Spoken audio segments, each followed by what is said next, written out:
Maqaa kiyya Naahilii Abdullaahi umrii kiyyaas 15dha. Lammiiwwan Oromoo biyya alaa jiraatan hoggaa ijoollee godhatan ijoollee sun eenyummaadhaaf aadaa ofii akka baratan hawwii qabanirraa tattaaffii godhanis milkaa'uun salphaa miti. Naahiliin an dhalattee guddatte Yuunaayitid Isteetsi godina Minisoota keessatti afaanii fi aadaa ishii sirriitti beekti. Mee afaan Oromoo akkanatti bareechitee haasa'uudha sababni maali akkamiin baratte?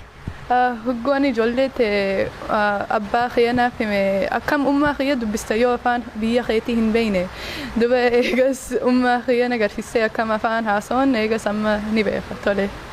Naahiliin aadaa Oromoo maal isaatu jibbamaa jetti? Oguu waan cufa jaalata aadaa Oromoo akkam hin feetu duba. Hunda isaa jaalatta? Nyaata Oromoo baay'een jaalattu maalin?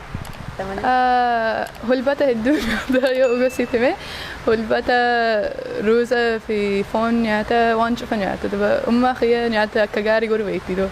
Ati hin qarqaartaa? Yoo ugasitime amma nyaata godhu hin beeku duba huggu guddate ni beeka akkam godhan. Yaada qabda baruudha. Tole. Naahiliin barumsaanis jabduudha.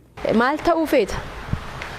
Abbaa kiyya naaf hime yoo ani akka isaa ta'u fedhe inshuraansii biizinasii isaa naaf kenname eegas ani lakki akkas hin tolu daaktara ta'uu fedhe yoo biyya kana keessa dale daaktara haa ta'u. Maaliif dhaaluun barbaanne egaa qarshii lafa argatte mee natti himi?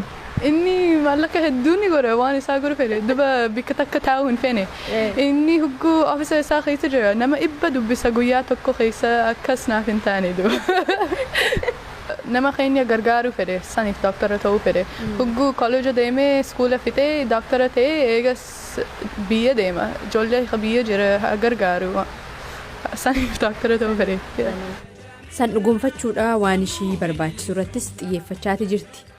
Malee fuudha hugguu iskuula keessa deeme GPA kiyya it's 4.13 that's higher than 4.0 discipline yoo qabde waan cufa godhuu ni beekta saniif siif hima hugguu ani iskuula deema iskuula saa 7 eegala saa 2 fixami hugguu mana deeme homeworkii kiyya eegala saa 7 fixa saa 5 fuudha but yoo hard work goote waan cufa siif bareechisa saniif. Yeroo boqonnaa kee akkamitti dabarsitaati?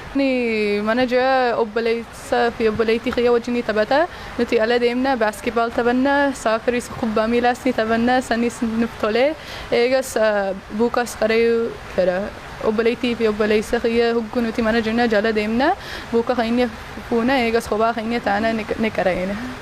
Miidiyaa bara kanaa jechuunis miidiyaa hawaasummaa dargaggoonni baay'inaan fayyadamu yeroo dheerallee irratti dabarsan. Maatiin Naahilii garuu akkaataa fayyadama miidiyaawwan kanaa laalchisee seera addaa qaban.